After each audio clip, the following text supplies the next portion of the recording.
Being a non vegetarian veg খাওয়াটা কিন্তু সত্যি খুব চাপের।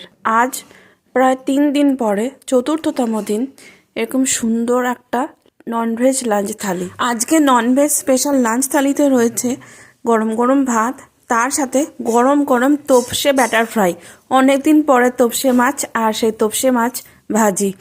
তার সাথে রয়েছে পেঁয়াজ শাক দিয়ে মুসুরির ডাল, আর রয়েছে বড় কাতলা মাছের কালিয়া, আর রয়েছে টমেটোর চাটনি আর পেঁয়াজ।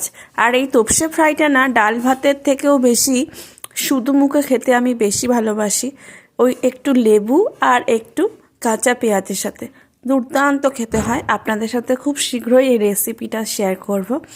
আজ এই পর্যন্তই। আজ কেমন লাগলো এই সুন্দর ননভেজ থালিটা অবশ্যই জানাবেন। আজ ডে 8 লাঞ্চ থালি এরকমই ছিল। কাল দেখা হবে আবার একটা সুন্দর ডে 9 লাঞ্চ থালি সিরিজ নিয়ে। টাটা।